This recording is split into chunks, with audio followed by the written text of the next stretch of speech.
जाता है। दुकान के बाहर, घर के बाहर नींबू मिर्ची क्यों टांगते हैं? क्योंकि लक्ष्मी और दरिद्रता इन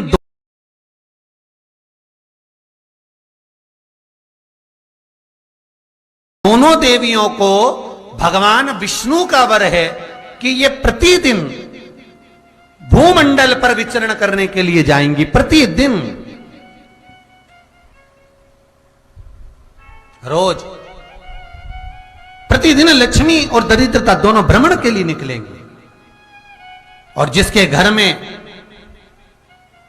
मिष्ठान रखा होगा उसके घर में लक्ष्मी मीठा खाने के लिए अंदर प्रवेश कर जाती है। और नींबू और मिर्ची दरवाजे पर इसलिए बांधते हैं कि दरिद्रता हमारे घर में प्रवेश ना करे, वो दरवाजे से खाकर ही चली जाए। दरवाजे से। एक बात बहुत ध्यान रखना, जिसके घर में फ्रिज में, डलिया में या रसोई घर में नींबू और मिर्ची ये दोनों एक ही जगह रखे रहते हैं, उसके घर में कभी शांति नहीं रहती है। सास बहू का, ननंद भाभी का, भाई भाई का, परिवार में कुछ ना कुछ क्लेश जरूर ही होगा। 4 दिन अगर अच्छे निकल गए तो 5वें दिन क्लेश का जाएगा। 5 दिन अच्छे निकल गए, 6ठा दिन क्लेश का जाएगा। कुछ ना कुछ, एक जरा सी कटोरी पड़ी है उसके पीछे विवाद चालू हो जाएगा, जरा सा पानी ढुल गया उसके पीछे विवाद चालू हो जाएगा, बेडशीट बदल रहे थे उसके पीछे विवाद चालू हो जाएगा, पति कक्ष में आया विवाद चालू हो जाएगा। तुमने एक शब्द कहा, कोई लड़ाई की बात नहीं करी, फिर भी विवाद चालू हो जाएगा। समझ लेना कि घर के रसोई घर में या फ्रिज में नींबू और मिर्ची साथ रखा हुआ है तो वो क्लेश तो देगा ही।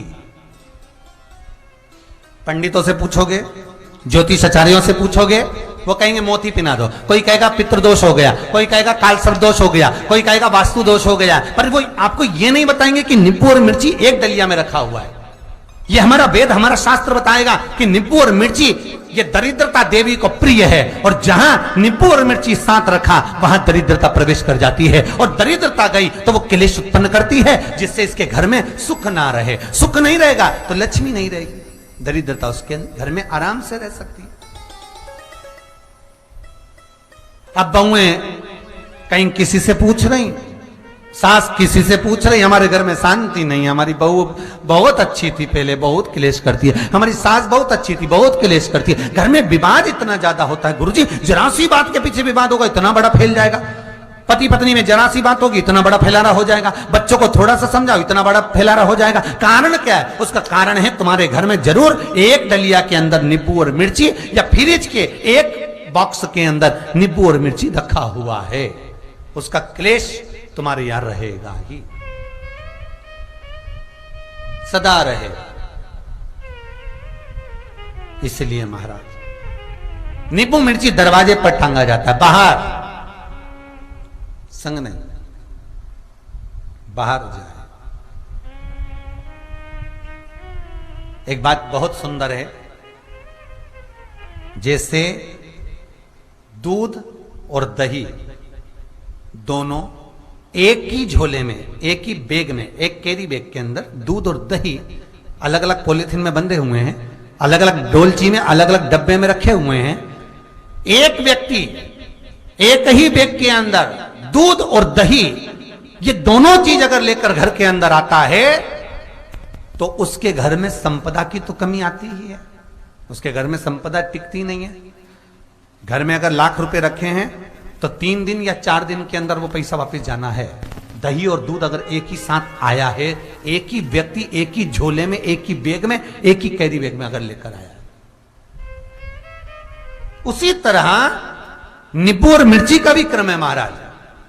कई सब्जी वाले उसको एक साथ बांध देते, नहीं नहीं, नींबू भले अलग बैग में डाल लो, पन्नी में अलग बांधकर या झोले में अलग बांधकर मिर्ची रख लो, वो चल जाएगा, पर एक साथ अलग हो महाराज। मेरे को मालूम है दरिद्रता कि तेरे को खट्टा और तीखा पसंद है, इसीलिए महाराज हमारे हिंदू धर्म में बेटी की विदाई में 4 चीजें नहीं दी जाती। बेटी की विदाई में 4 चीजें नहीं देते। पहली झाड़ू, दूसरी सुई, तीसरी चलनी और चौथा अचार की बरनी। ये बेटी के कन्यादान में, बेटी की विदाई में नहीं देते। बड़ी दे दो, पापड़ दे दो, ये चल जाएगा, पर बेटी की विदाई में, बेटी के कन्यादान में ना तो झाड़ू जाएगी। महाराज, दरिद्रता देवी को क्रोध आ गया। लक्ष्मी जी के साथ नारायण जाने लगे तो लक्ष्मी जी बोली, रुको प्रभु, मेरी बहन पीपल के पेड़ के नीचे बैठी है, आप कृपा करो। भगवान विष्णु ने कहा, सुनो लक्ष्मी, लक्ष्मी और नारायण इस पीपल के वृक्ष के नीचे आकर दरिद्रता देवी से मिले हैं। 7 दिन तक, पूरे सप्ताह पीपल के वृक्ष के नीचे लक्ष्मी और नारायण का वासा होगा। जो पीपल के वृक्ष के नीचे आकर दीप जलाएगा, पूजन करेगा, पाठ करेगा, उसको संपदा की प्राप्ति होगी। इतने में दरिद्रता देवी खड़ी हो गई और दरिद्रता ने कहा, वाह नारायण वाह, क्या बात है आपकी, पीपल के वृक्ष के नीचे तुम मिलने के लिए आए, मैं तो पहले से बैठी थी। 7 दिन तुमने अपने कर लिए, इसमें 1 दिन मेरा होगा। भगवान ने कहा, कौन सा? तब दरिद्रता देवी कहती है, रविवार का दिन पीपल के वृक्ष के नीचे ये दरिद्रता देवी विराजमान रहेगी। अगर रविवार के दिन कोई पीपल के वृक्ष के नीचे आएगा तो उसके साथ दरिद्रता देवी उसके घर में प्रवेश करेगी। इसलिए शास्त्र रीति में भगवान विष्णु ने उसी समय पलटवार करते हुए कह दिया, अरे ओ दरिद्रता सुन, पीपल के वृक्ष के नीचे अगर कोई रविवार को आया और कोई पूजन की सामग्री लेकर आया, हाथ में कुछ ना कुछ उसके हुआ, खाली हाथ आया तो तू उसके घर में प्रवेश करेगी, और अगर भरा हुआ हाथ रहा तो तू उसके यहां प्रवेश नहीं कर सकती। ठीक है प्रभु, वचन दे दिया भगवान ने। इतने में दरिद्रता देवी भगवान विष्णु से बोली, प्रभु सारे देवताओं के पीछे अधर्म बैठा हुआ है,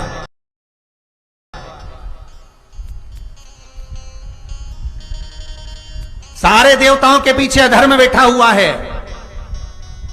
दुख और दरिद्रता कहां जाकर बैठे हैं, आप स्थान बता दीजिए। आपको अब भी कहा कथा में कि देवताओं के पीछे, देवियों के पीछे, पीठ के भाग में अधर्म का निवास है, आगे धर्म का निवास है। इसलिए मंदिर में अग्रण्य प्रणाम करना चाहिए, आगे क्यों, पीछे नहीं। दरिद्रता देवी कहती है, ये दरिद्रता और दुख कहां जाकर बैठेंगे, आप वर दीजिए। भगवान विष्णु ने कहा, ये भी तेरे लिए है, तू लक्ष्मी की बहन है, मांग ले, तुझे कहां बैठना है, कहां रहना है। दरिद्रता देवी कहती है, जिस घर में स्त्री दोपहर में सोती होगी उसके घर में दुख और दरिद्रता दोनों जाएंगे। जिनके घर में कांटेदार पेड़े लगे होंगे, पौधे लगे होंगे, उनके घर में दुख और दरिद्रता दोनों जाएंगे। जिनके घर